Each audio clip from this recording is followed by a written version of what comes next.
আসসালামু আলাইকুম। UK news Bangla মাল্টিমিডিয়ার পক্ষ থেকে আজকে আমরা চলে আসলাম সুদূর কক্সবাজারের জেলার অন্তর্গত টেকনাফ উপজেলার কক সুফিয়া সমুদ্র সৈকতে।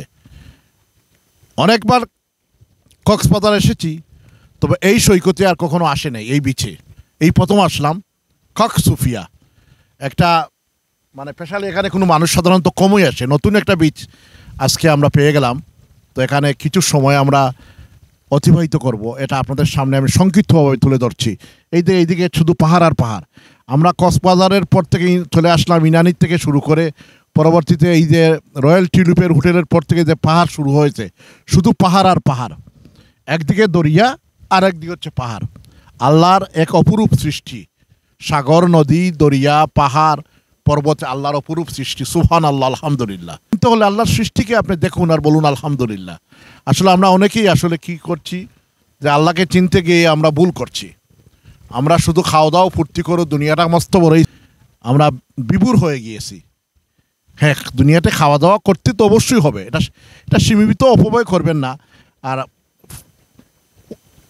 খাওয়া দাওয়া ফুর্তি করো, ডান্ডারটা মস্ত বড়, এই স্লোগান হলো ঠিক আছে, কিন্তু দুনিয়া তো আসলে খাওয়া দাওয়া ফুর্তির জন্য আসে না রে ভাই।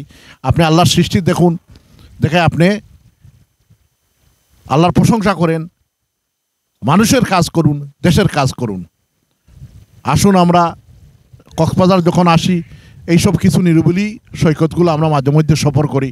এই যে সাম্পানের নৌকাগুলো দেখছেন আপনারা, এই যে এখানে এই নৌকাগুলোতে চড়ে তারা, এই নৌকাগুলোতে চড়ে তারা গভীর সমুদ্রে গিয়ে তারা মাছ ধরে, আর সেই মাছ বাংলাদেশের বিভিন্ন জায়গায় সরবরাহ করা হয়।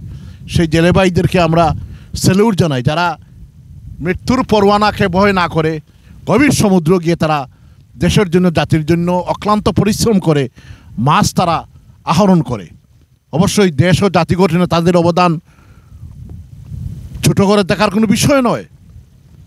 তারা যদি মাছ দরিয়াতে না মারতো, তাহলে আমরা সামুদ্রিক মাছ পাইতাম না। আল্লাহ রাব্বুল আলামিন বাংলাদেশকে অনেক কিছু দিয়েছেন। সাগর, পাহাড় দিছেন, পর্বত দিছেন, নদী দিছেন, খনিজ সম্পদ দিছেন। কিন্তু আমাদের পলিটিক্যাল করাপশনের কারণে মারামারি, সরকারে বিরোধী দলের যে মারামারি দীর্ঘ 50 বছরের অধিক চলছে, এটার কারণে হয়তো বাংলাদেশ আজ আমরা পৃথিবীর মাঝে উন্নত রাষ্ট্র হিসেবে দাঁড়া করতে পারছি না।